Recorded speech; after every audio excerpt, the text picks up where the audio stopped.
This has become the sound of the internet as far as referring to Team Japan, who has basically become the Blue Lock program. It swept all of TikTok the last week when Team Japan played against Germany, a team they haven't beaten in I think the history of them playing against each other. So that's pretty crazy, and it's great to see Blue Lock getting all this good publicity. And you just see clip after clip of Isagi, of Nagi, of various characters throughout the show spliced in with this. Tons of credit to Ego becoming Team Japan's manager. Love to see it. It's great. But no, we're going to get right into the episode here, talking about episode 8, which the big discussion is the formula of a striker. So once again, I'm going to give you guys a quick recap of the episode, and we're going to go from there. So Team Z is facing elimination if they don't beat Team V, basically where they are slotted in third place. If they don't walk away with a victory, they're going to be eliminated. Kuon is adamant on not helping because he's still basically safe. He doesn't need to score any more goals. As long as he walks away as the top scorer, he's fine. And Raichi is still hell-bent on killing him. Ego, at this point, basically chimes in, telling them that, one, that Kuon, where he is, yes, technically safe, he is the lowest of the low of strikers. He is, like, bottom of the barrel. Ego does not respect him at all. On top of this, though, because they are still working in a world of coincidences and their goals can't be replicated and they're all flukes, this isn't going to help them at all, and they're not really going to progress forward. They need to come up with a formula that helps them create their goals. We then get to see this cool little thing that Ego's introduced into practice, where Isagi finds Barrow. Barrow, who was introduced in our very first match long ago. Isagi challenges Barrow to repeated 1v1s.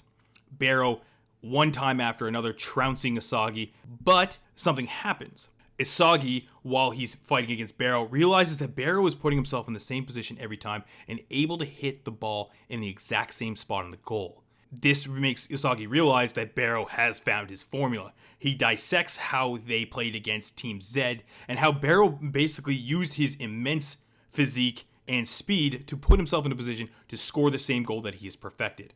Isagi, still a bit of a greenhorn to this whole figuring out the formula things, underestimates Barrow and realizes that his range is not a 23 meters like he suspected, but 27 meters, and Barrow tees off another one. Isagi, being the lovely main character that he is, basically thanks Barrow for his service, and Barrow essentially tells him to fuck off. That being said, though, at the end of things, Team Z is essentially terrified, and before they know it, they're facing Team V. They've studied the tape, and they realize that Nagi, Ryo, and Zentetsu are basically the trifecta. And they start devising a plan to beat these three. We're just going to sidetrack a little bit because it is something that I wanted to still talk about because where it isn't a huge crucial part of the episode and it doesn't really feel Isagi, it's still essential to understand Nagi and Ryo's relationship. Ryo was born with a silver spoon. He's a son to two very prominent business people in Japan, and he didn't need to really ask for anything. Everything was just given to him, and this made Ryo incredibly bored and complacent. He wanted something that he couldn't just be given, and that basically landed on the World Cup. Ryo realized that he basically goes to a prep school for a ton of people who aren't super athletic and their priorities are elsewhere, and he didn't really know how to make this happen. He accidentally kicks Nagi, who's kind of sitting on the stairs playing a video game, which makes you realize that Nagi's actually fairly intelligent as well if he's going to a pretty Gucci prep school. Upon dropping his phone, Nagi's able to trap his phone incredibly precisely and sit down. This basically begins the formation of their relationship, where Ryo basically takes after Nagi and pushes him to do everything he wants to because of Nagi's natural talent. We then turn back to Ryo and Nagi with that bit of background in mind, and the two of them, after basically almost being scored on by a combined effort of Igaguri, Isagi, and Gagamaru, they decide we're going to replicate that goal. And they do. Where Gagamaru failed, Nagi was able to replicate it, and he realizes, like, you guys need to trial this hard. And this has been the overarching theme, that Nagi doesn't have to work for anything, and he's just this gifted. So that's it for the recap. We're going to basically move into the talking points.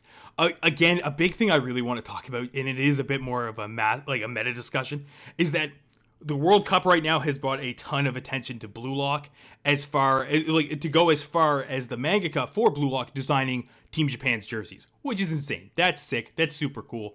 It's cool to see so many things having parallels and Japan really acknowledging all the influence they have on the outside world. It's sick. It's super cool. And there's just meme after meme, clips of Ego just basically marionetting his way around, making Team Japan this unstoppable force. Who knows how far they'll actually go, but it's a cool little side story. The next thing I want to talk about, though, is the introduction of two massive archetypes within the shonen like a slice of life sports shonen anime scope, which is the gifted prodigy who doesn't want to work for anything, and the kid that has everything handed to him. These two we do see very often, and I think their execution within the Blue Lock environment is pretty bang on. It's pretty good. Nagi is this incredibly exhausting, doesn't want to work for anything character, and Rio just has enough drive for the two of them. On top of that, they're both super gifted. And one little sidetrack about Nagi too, the guy is 6'2", which is insane for a Japanese soccer player to begin with. A lot of people were quite shocked when they found those out, when they actually found out the measurements. There's been tidbits of added information about each player kind of as the manga progresses. It's kind of cool to find this stuff out as we move forward. On top of this, though, you need a bit of bromance within every sports anime, and Nagi and Rio are the perfect pair. The next thing we need to talk about, of course, is Baro and having his formula nailed down to a T, and really introducing this new concept within the Blue Lock universe of you need to be able to replicate goals to become a proficient striker. And that's the whole bread and butter of it. And you see it, to what we understand, as more or less perfected by Barrow scoring goal after goal on Isagi. Of course, this is like one-on-one situations and stuff like that. And Ego even talks about how you need to understand what setting and environment and how many defenders and where you were on the field. All those things really factor into your formula. The next couple episodes should be pretty sick, with Isagi and the rest of Team Z really finding out what each one of their formulas really are. Are we going to see everybody kind of fill out the formula? Probably not. We've already seen like the typical, if you have colored hair, you're getting more attention sort of thing within Team Z. But I'm hoping that a good number of people get the spotlight. Some of my personal favorites I really want to see is, of course, Bakiara, Kunigami, Chigiri. I have a soft spot for Raichi too, so I'm really hoping he gets some attention. That being said, though, it is super cool to see these things really fleshed out and trying to add a bit of depth to, a otherwise just sports anime, right? You get to see this really cool idea that you need to really think about what you're doing. I think that's sick. I think it's really cool, and I'm hoping we see more down the road. The final part of every recap I like to do is whose rank goes up, whose rank goes down. I think our rank up is got to be Barrow, because he really puts things into perspective for Isagi.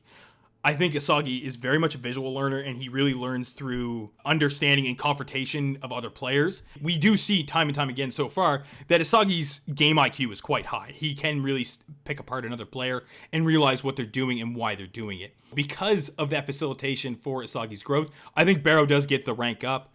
The rank down has got to be Kuon. Once again, fuck Kuon. All my homies hate Kuon. He doesn't want to play for the boys. He doesn't want to see them get any further. So we're gonna put Kuon in the dirt once again. That does it all for this week's Blue Lock recap.